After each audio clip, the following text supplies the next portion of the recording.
We are doing an interview with you because you're facing some very serious allegations. Correct. Rape, human trafficking. Yep. And also because there's a great deal of concern about the things you say and the impact that they have on young people, on women. I don't think the concern's about the things I say. I think the concern is for the level of influence I have and the reach I have. Let's start with the allegations. Have you raped anybody? Absolutely not.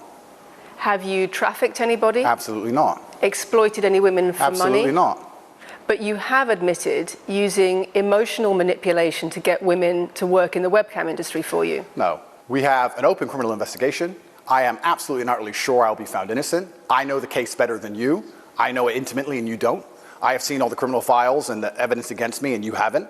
I know the truth of what happened and you don't.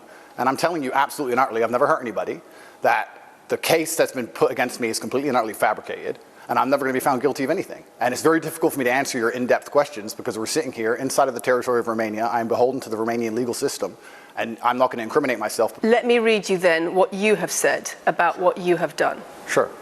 You have said, my job was to meet a girl, go on a few dates, sleep with her, get her to fall in love with me to the point where she'd do anything I say, and then get her on webcam so we could become rich together. I don't think that's what I personally said. I think that's exactly what you said on your website. No, I've never said that. That's something that you found on the internet. Doesn't mean I've said it. In your words. And again, once again, if any female on the planet has a problem with me, I strongly recommend her to go to the police and try and pursue me for criminal charges. I'm actually such a nice person that I've never had anyone come at me. The BBC has spoken to somebody since your arrest who says exactly those things, that with you it's all manipulation, there's an ulterior motive to everything you do. Is this Sophie? Oh, it's Sophie, the fake name, no face. I was so intent on wanting to please him and wanting him to be happy that I was just kind of, yeah, okay, do whatever you want. And what is she accused? Has she accused me of a crime, this imaginary Sophie? She's making the point that there is Has she accused me of a crime? Emotional or psychological manipulation. I've asked you a question and I've allowed you into my house. I'm asking you a question. Correct, but you're not the boss here because I've allowed you into my house. I'm asking you the questions. Correctly, and I'm telling you. You get to decide the answers. No. We're equal here. I've allowed you into my house. You don't come here with a position of authority. I'm doing you the favor as legacy media, giving you relevance by speaking to you. And I'm telling you now, this Sophie, which the BBC has invented, which there's no face of, nobody knows who she is. The BBC did not invent her. Of course not. And because you never invent anything. And she's not filed criminal charges against me.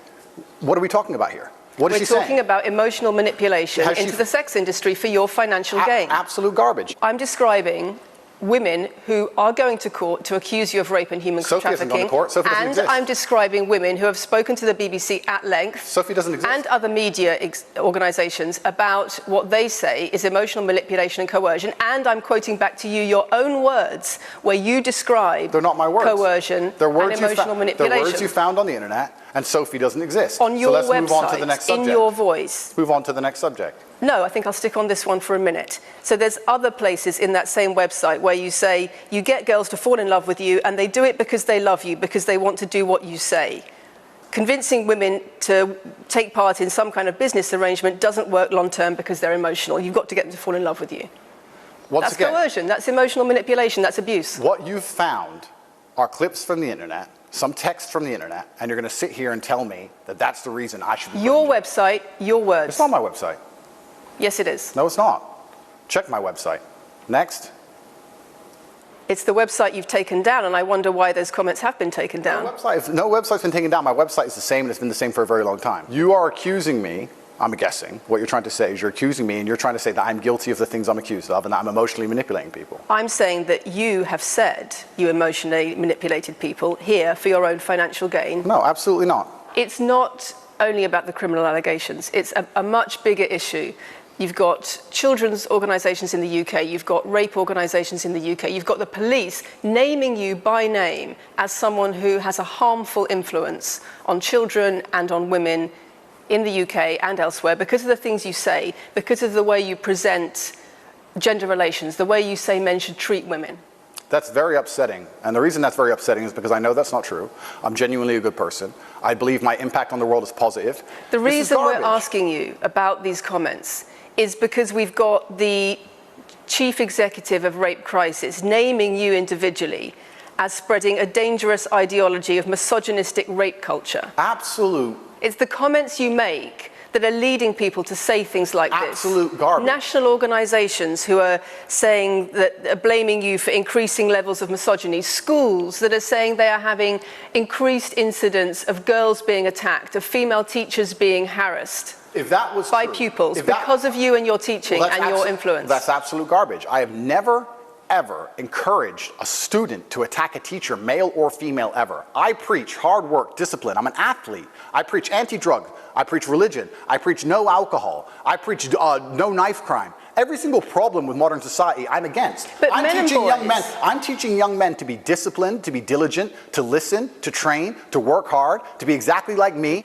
And I'm saying that if men grew up like me, which are hardworking and diligent and some emotional control and stoic, we're going to have a better society, not a worse society. To sit here and say that schools in England, which is a failing nation, which has knife crime going through the roof, violence going through the roof, men's mental health going through the roof, and they're going to all blame me because I appeared on the internet 1 year ago. You sell an image of success. Disingenuous. It's disingenuous. You sell an image of financial success with a Bugatti and a cigar, but it comes with a side order of misogyny. How does having a Bugatti and a cigar come with misogyny?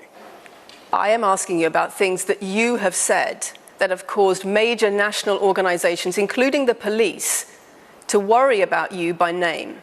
That's what I'm asking you about. It's not what I said. It's about what you have said that has caused such concern in the UK. And I want to put it to you that you don't really care about the harm it causes because that's not true. Making controversial statements like this online has made you a lot of money. Okay, so first thing, I genuinely am a force for good in the world. You may not understand that yet, but you will eventually. And I genuinely believe I'm acting under the instruction of God to do good things, and I want to make the world a better place. I genuinely believe my legacy is a good legacy, and I believe that eventually, when the legacy media catches up, they're going to understand I'm a good, positive influence. I'm not interested in damaging the world for money, because if I was interested in damaging the world for money, I could have sold drugs, or I could make rap music and encourage everyone to stab each other like all the drill artists do. Or you could make controversial statements online that attract a lot of followers who you then direct to your website where they pay to learn how to be like you. I mean, I could make jokes online. Who doesn't? I mean, I could make a joke online. Are you saying that all the controversial things you've said are jokes? No, I'm saying that these organizations and the BBC who are going to sit here and pretend that I am the face of damaging the youth is absolutely garbage. It's completely disingenuous. It makes you money. And the reason, in fact, I've seen thousands and thousands of comments and have endless emails from women praising praising the fact that their sons are listening to me. Does it not worry you? The fact that the things I'm saying, does it not worry you? It would worry. Are you not concerned about your influence? It would worry me if I was genuinely damaging the world. But for you to sit here and say, Andrew, you've become the most Googled man in the world, you have billions of views, and one woman, is now saying that her husband is not the same man she wants him to be, when thousands and thousands of people are saying the opposite, well then I would say I've presented you with case after case after case, with quote after quote after quote of people who are genuinely concerned about the impact you're having, and you brush it off as if it's nothing. No, what you have done is come here with an agenda, you've come here with loaded questions, you've come here with things taken out of context, you come here with things that you don't understand are satirical, and then you're going to also sit and say that one woman said that her boyfriend changed when he watched one of your videos. And then I don't know what you expect me to say to that. Sarcastic and jokes. No, that's how you explain the comments you make. For you to sit down. Would you like to apologize for any of them? For you to sit down, it's fine. No, it's fine. It's easy. For you to sit down and say that one woman said that her boyfriend watched an Andrew Tate video and now he won't do the dishes. Schools. Or whatever your argument is. Police. And that I'm somehow the worst, most dangerous man in the world because I have a car. Is just disingenuous. If you actually watch the things I say, if you actually watch my comments about women, I've done long podcasts for hours long about females, talking about protecting for them, providing for them, how I believe a woman should be treated in a relationship. I've done all of this.